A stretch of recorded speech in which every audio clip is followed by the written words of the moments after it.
Now then, boys, we back. We're back with this Borussia Dortmund career mode where things are going very well. Last time out, if you didn't catch the episode, we finished the January window. So if you don't want spoilers of who we signed, go back and watch that one now. I'm very happy with the business we've done. Now, picking up Kirkes, I think, was the correct move. I think he's going to be a beast for us going forward. In the future, we're trying to future-proof this team. I feel like that's what Borussia Dortmund do all the time. That's what we're going to continue to do. And also, wonder kid, Thiago Almada. Don't know how good he's going to be. But people did point out, Royce is getting older. He is going to need to be replaced in the next couple of seasons. Thiago Almada could probably do that job. And he's got very good attributes. And it wasn't a ridiculous fee. So I'm very happy. We made ourselves younger and stronger. And that's the most important thing. Now, the calendar says we've got quite a few games coming up in the Bundesliga. Now, last time out, we did get knocked out of the Pokal. A little bit frustrating, but the board aren't mad at me yet. So it seems to be okay. I mean, the board wanted us to win it. And we got knocked out in like the quarters. So, but they're still happy, which is a massive positive. Now, we have Inter Milan over 2 legs. I plan to at least get this section of the Champions League done and this chunk of games in between, because I think we can quick sim quite a few more games now, if I'm being honest with you. We do currently sit top of the league. Not necessarily comfortable, but 10 points ahead of Bayern Munich. And this squad is on fire this season, so I don't see that changing anytime soon. Now, before we get into all these games, though, if you are new to the channel, please make sure to smash that subscribe button as we are on our journey to 10,000, hopefully before the new EAFC football game comes out, or whatever the hell it's going to be called. Pretty sure I nailed that. And also hit the like button if you're going to enjoy the video. It also helps it be seen by more and more people as we start pushing towards the end of season number 1 with Borussia Dortmund. Now, considering how many times we've played against Freiburg already this season, I'm going to quick sim this one with the hopes that we get a victory. I need to make sure I change the squad a bit. Gio Reyna is on the bench and he's currently injured, but we're going full strength, hopefully for a victory. And we're going to get it. We're going to deliver 3-0. Jude Bellingham, Sebastian Haller, Wolf again, man. Honestly, he's been so good. I think he heard you guys in the comments talking about him, because we were talking about moving him on, upgrading at right back, which I think we still probably will upgrade in the summer, but Wolf is definitely a suitable backup. It was Hoffenheim up next, and we had to rotate quite a bit because of the game coming up against Inter Milan, and it means we're only going to get a draw, but this is a decent draw considering the rotation. And they've signed Vahi, who is a beast up top. Now it's time then for this all-important game against Inter Milan. Now, they've made the final in real life, but their team, in my opinion, doesn't reflect that in FIFA. But they could be a banana skin. I genuinely think they could knock us out. The squad, in my opinion, is definitely better than ours, as we bring in Schlotterbeck, and we don't bring in Koulibaly. Sula will just have to play and be a little bit tired. I want Kirkes to come in for this one either. I want this to be the full strength starting 11 because it's going to be ridiculously difficult. We'll start Ozcan because, again, you guys are really hyped on Ozcan. Now, Royce isn't fully fit, so he's not going to start this one, but we'll be on the bench, hoping that he can make an impact. Now, we should get a feel in this first leg as we play in this unbelievable stadium of how good Inter Milan are going to be. Now, I'm pretty sure they've knocked me out in a previous career mode. I think it was the Atleti career mode, and they were really good. So that's making me think they're going to be similar again. Barella is one to watch out for. He's just got insane stamina, can win the ball back, work rate is insane.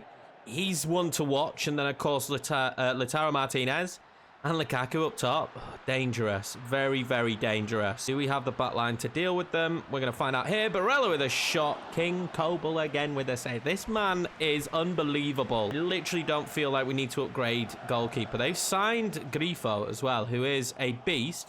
Now, if you remember correctly, Guerrero doesn't actually have that much pace. But, I mean, he's not looking right now like a player who doesn't have that much pace.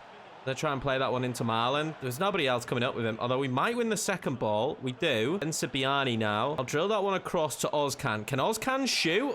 It wasn't terrible. But Brazovic is going to find it back into Lukaku, and Kobel will save it again like the king that he is. Now, as first halves go, this is not going well.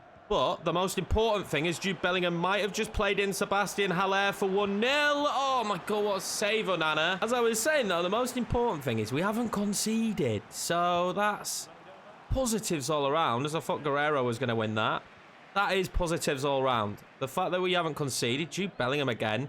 Space out wide. Brandt in towards Haller. He's not going to win the header. Their back line is just too tall. I'll take it, though. Half-time. 0-0. I will take it. And we started to create a few things at the end of that match, which make me feel happy. As we're skipping through half-time there, I just saw that Celtic are beating Juventus.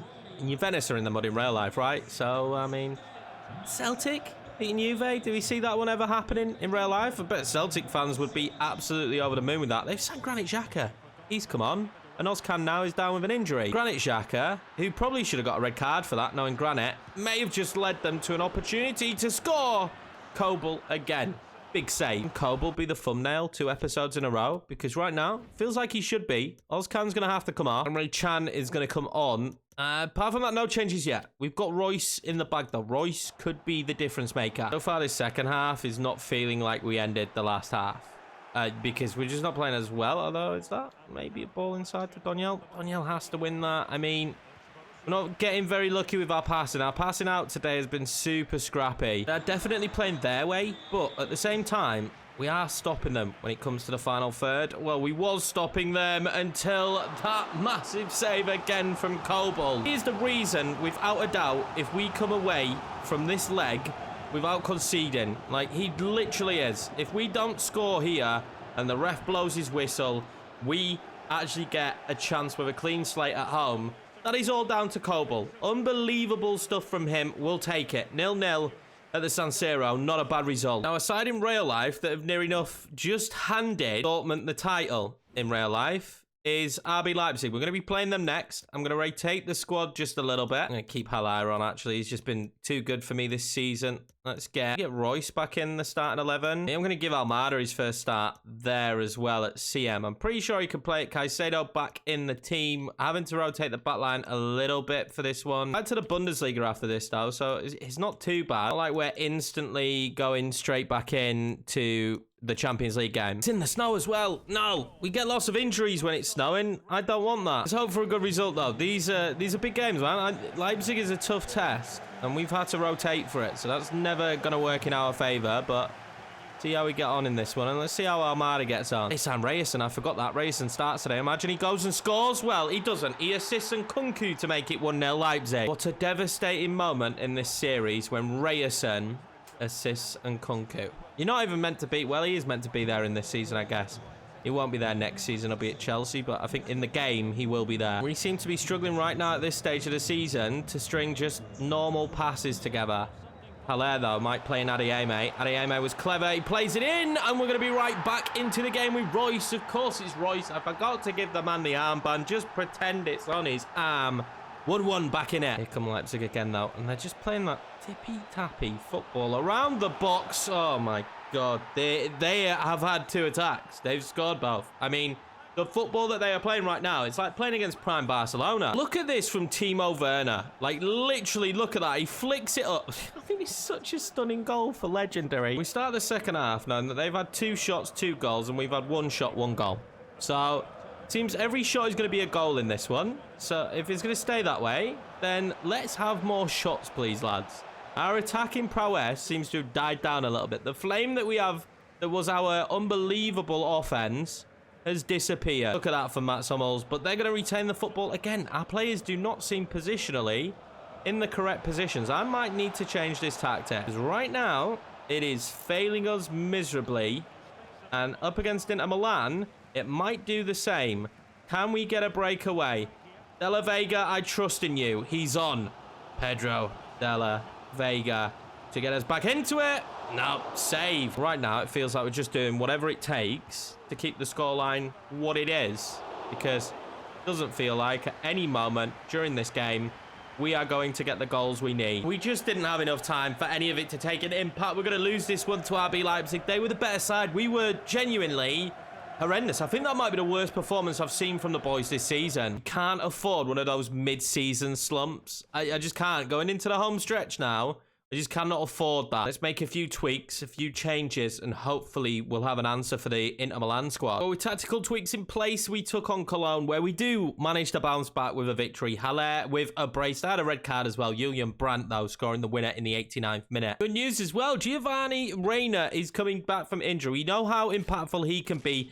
They're using him in the Blackburn save. I'm super happy to have him back for these big games. It'll be a rotated squad then to take on Mainz. We're going to play this one. Let's see what impact this new tactic can have for us. Makoko up top, Gittins on the left. He's grown really well this season. Della Vega on the right. It's a strong 11, but we're using the youngsters. Gittins there in open space. Coco looking for the running behind. We've actually spread play really well here. Jude is just going to go for it because he can hit screamers. Why not? Let's give it a try. Forcing the goalkeeper into an early save. We bag out from the corner. Let's see. Is there going to be Koulibaly? Oh, I thought I'd gone in. Thought it was his first goal for the club. That would have been massive for him. He's a tall lad. He can win headers. How's that gone wide? Quite a bit wide, to be fair. La Vega looks for that ball over the top to Makoko. That's where he's strongest. Makoko, weird angle. Oh my God, it doesn't matter. Makoko still finds the back of the net. Don't score them ones often. I don't know how he's managed to find the back of the net there, to be fair, but we will take it. Well, mine's straight back in behind and straight back on level terms. Horrendous defending. It's not to do with Koulibaly, actually. I think it was to do with Hummels. And Kirkes has started his life here very badly. It's down his wing again. Kalou managing to get the goal. It's Hummels who misses the tackle completely. Kirkev doesn't track, and I mean, no one's marking Kalou. That is infuriating. We finally get ourselves a lead in this episode, and we find ourselves back in this position. I'm struggling with the team right now. I haven't played this save in a few days, and they don't feel like they're gelling all too well at the minute. A good ball over to Makoko. Might be. Oh, I thought that was in. I was going to say we're right back in the lead in the space of minutes. Can we defend this set piece? They score again now. This would be a real crumble of the title challenge as Kirkev just knocks that one away from the line. This genuinely is the title challenge just crumbling a little bit. That one was coming in behind. Oh, Koulibaly, what have you done? Mounier gets in the way. This makeshift back line right now are struggling, and I don't see that changing as these passes are perfect in behind. Galulu, well in Mounier. Get to it. He doesn't. I mean, we're getting zero luck. What a save, Coble. That's Can. That's Gittins.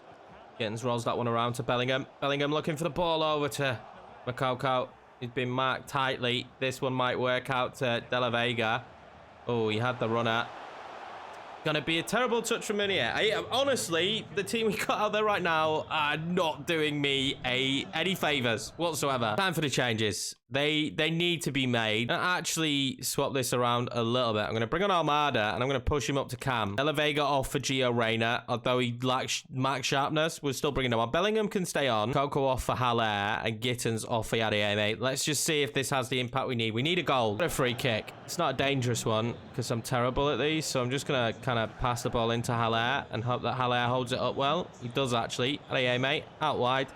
Lift that one back in towards Haller. Oh my God, the substitution was fantastic. Brilliant goal for Sebastian Haller. Haller will hold that up and he'll spot Gio. That's a beautiful ball actually to Gio. Oh, that was a great touch from Gio Reyna. Oh, great save. I thought he was going to do like Makoko did. We needed that, lads, didn't we? We definitely needed that. We stopped the rot a little bit. We had to focus massively, but on to Inter Milan now. This one, the big one then, lads. This one, the big one. And I think because it was 0-0, we're actually going to up it, I think, to 4 minutes for this one. When we play against the big sides, that's a good idea. Up it to 4 minutes, and we'll get a little bit more highlight-wise out of the match. That's their starting 11, as you'd expect. 0-0 after the first leg. Full strength for us. We have some really good players on the bench as well. We're fully fit. We're roaring. We're ready to go. Quite a good scenario as well for us to be in. Bringing them into the home game with the scoreline as it is. I think this will be a tight match. I really do. We've changed how we're defending. We're going to have more bodies back. Emre Can's going to play deeper. He's going to stay back when we attack. To be less aggressive, and I think that's actually going to work out for me. I've kind of been pulled out of position here. Sula has anyway. Barella, well in Sula. Look at this. Onslaught. Good defending. Slotterbeck surely wins that. Can we break in these situations? That'll probably be the big question. Guerrero wants it. He's going to get it as he timed it right. I think he has. Daniel Marlon for 1-0. Oh, and Nana is so good. He's going to be the brick wall that is going to be very difficult to get beyond in this one. I'm going to just play that one there. And then maybe try and loft that one in with Brandt. It's good, Jude Bellingham. Straight the goalkeeper. Oh, they made a mistake. Brandt.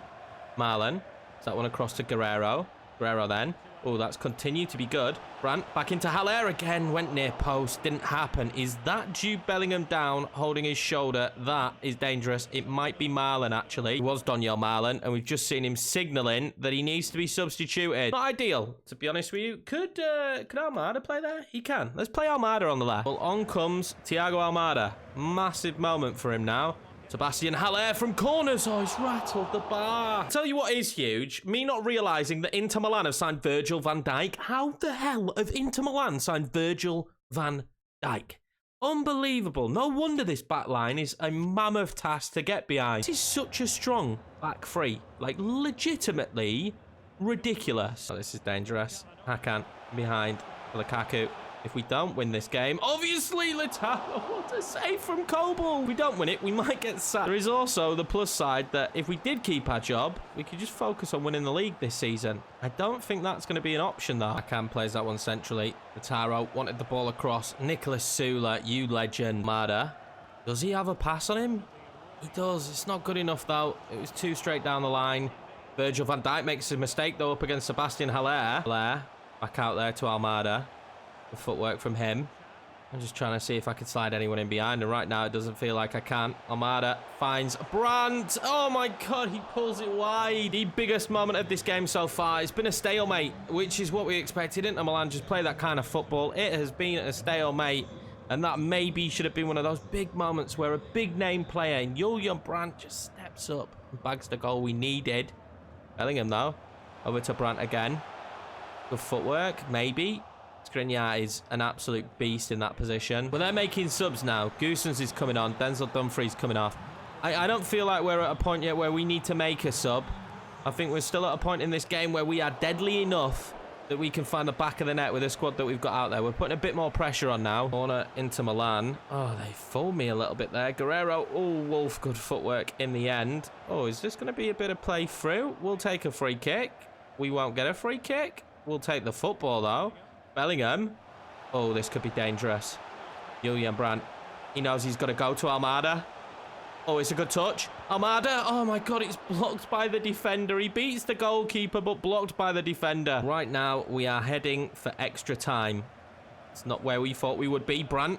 Put a ball in behind to Jude Bellingham. Oh, my God. It's Jude Bellingham. He might not be here next season, but he's here right now. And Jude Bellingham is going to make it 1-0 Borussia Dortmund in this absolutely horrendous game of football to play. It's such a stalemate, and we have the lead. We've created the better chances in the second half, and finally one pays off. Brandt's ball is perfect. Bellingham wasting no time finding the back of the net. Unfortunately, I'd like to keep the squad out there that we've got out there, but we can't. I need to make subs. Some players starting to tire, Guerrero being one of them, and when you've got Royce on the bench, let's bring him on. I think that might actually be my only sub. Ozcan maybe for Emre Can. I don't know. Sula's getting tired, but I don't really want to bring him off. That's the problem when you're in a game that's this important. I think that's it. I think that's the subs we make. Almada's actually played really well out on the left. Well, he spotted Sebastian Haller just making that little run. Haller plays that ball out wide to Brandt. Brandt now. Oh, Brandt's got options. He's going to use them. Almada, oh my God, what a massive moment for the 21-year-old. He may have just sent Borussia Dortmund through to the next round of the Champions League. Thiago Almada, after some really good play moving it forward, he's going to make it 2-0. And Andre Onana and this back line have been impenetrable. But look, finally, we make the moves we needed. And oh my God, Almada, you beautiful human being. He's had an unbelievable performance coming on. There's still some time, though. If they scored an early goal, that could be dangerous. But they've not really been too deadly coming forward. They've just been very good defensively and tried to nick a goal on the break, which is what you expect from Inter. Got a free kick here, though, with Virgil van Dijk standing over it. It just feels weird. It just feels weird. Is he going to strike it? He is. Oh my God, Virgil van Dijk's good at free kicks. 2-1. Surely the clock has ticked down enough for them to blow this whistle. Royce will play it out wide. De La Vega actually will play it into Jude Bellingham for one more chance. It doesn't matter. Onana snatches it. The whistle will be blown. We go through to the next round. We keep our job. Let's see who we're going to play. Oh my God. That Inter Milan team was horrendous to play against. I really didn't enjoy that. They were so hard to break down. And I just felt like any moment on the break, they could hit us because they have such good players. We had to play far more defensively than we normally would, but it worked out. We got the job done. That's all that mattered. Huge night for Thiago Almada as well. Now, the board only wants semi-final, so depending who we've got here, I need to see if Celtic went through. Oh, they got knocked out just by a goal, 3-1 in the end when Juve were at home. Club Brugge as well, nearly beating Leipzig. That is insane. Before that, we need to quick sim this Schalke game, which we lose 3-2. What are we doing? We're throwing away the title. Reece Nelson with a brace, Brandt and Haller scoring for us. That is not good enough. A side like Schalke, we should be beating. We are on 59 points with a game played more than Bayern Munich. We are gifting them the ability to catch up right now. Quarterfinals have been drawn, and we may have just been gifted by God, because all we need to do is hit the semi-final. The board will love us. They'll be happy with us. RB Salzburg is the team we play. We may have just been gifted a route to a semi-final. Let's not underestimate them, lads. Let's not do that. But we may have just been gifted a route to the semi-final. I cannot believe that that's who we got. But most importantly here, we need to go and beat Stuttgart in the league. We're going to play this as the final game of the episode, because these performances right now are not good enough. I'm going to have to rotate the squad though, because let's bear in mind we have a huge game coming up after this one. No matter what happens, I always want full strength for the Champions League game. Now, we do have to be cautious going into this one, because these are the kind of games that could be potential banana skins. We have just lost to Schalke in the league, so vitally important right now that we focus and get 3 points in this one. So though things look like they're going good in the Champions League, they are falling off a little bit in the league, and that is not good enough. Although I am happy with the new tactic, how we're doing stuff. We seem to be a little bit sharper defensively and a little bit better at our build-up play. Oh, Schlotterbeck has now gone down injured. This is horrendous. We're getting bucket loads of injuries. There's been a new update. Could that be why we're getting all these injuries? Maybe. Royce has played a beautiful ball, though. That's lofted in brilliantly. Makoko, oh my God, that is a stunning goal. What a ball in from Gio. I love him on this year's FIFA. I genuinely do. We're going to go 1-0 up. Despite the injury, we take the lead against Stuttgart. I've been forced into an early sub, though. Koulibaly coming on. Luckily, he was on the bench. Now, Koulibaly's seen the most of the game time of the young centre-backs, and hopefully he continues to improve. But going into this tough run of the season, it's not really ideal that we're without Schlotterbeck. Easily one of our better defenders. Him and Sula are the future of our back line, but that is fantastic from Kirkev. AMA played in. Go on then, Makoko, keep running off. It's going to work out well for me. What is that for a tackle, ref? That was reckless. I don't seem to see too many red cards though on this year's FIFA, and we're not going to see one here. It's just a yellow. Curl this one in. See if I can get anyone on it. Koulibaly. Oh my God. Koulibaly will get his first goal, and I'll score for the first time from one of those free kicks. 2-0 the lead. Ray Chan finds out AMA. AMA wants that ball across. That's beautiful. Royce, he doesn't miss. Oh my God. Every attack at the minute is leading to a goal. We're not even 20 minutes into this match and we lead 3-0. Look, guys, struggling, man. I know they are, but this is fantastic. Good pass from AMA. AMA goes beyond his man. That's beautiful. He's going to find Makoko, surely. Makoko. Oh, it is 4. Easy. Royce has got injured in the process. De La Vega's come on. We're probably going to jump to the sim at this point. 3-0 up. Absolutely smashing them. There's no need for this to go on any longer. That's one of the most emphatic results then of this episode. And it stays that way. 4-0 the victory in the end. The Royce injury though. Let's see how long that's going to be. Bayern Munich drew as well. Oh my God, that's massive. Bayern Munich drew. So that gives us a little bit more space at the top. Royce is 5 days. Schlotterbeck is 3 months. I probably would have preferred Royce to have been 3 months because we're quite stacked in the centre of the park. We are not stacked at centre-back. Schlotterbeck being out for 3 months is massive. Does that mean he misses the end of the season? So we've got April. We have huge games. We end April with Bayern Munich. And we play Salzburg twice, which I think we will get beyond. Yeah, so he misses the end of the season. That's it. Schlotterbeck now out until the end of the season. That is huge. But we have such a big opportunity here to make it through to the next round of the Champions League and to the semi-final and still to win the Bundesliga. Thank you for the support as per usual, lads. Been smashing it on this series. Honestly, you guys kill it every time we start a new series. I appreciate you all. If you've not subscribed, smash it. I will see you for the next episode.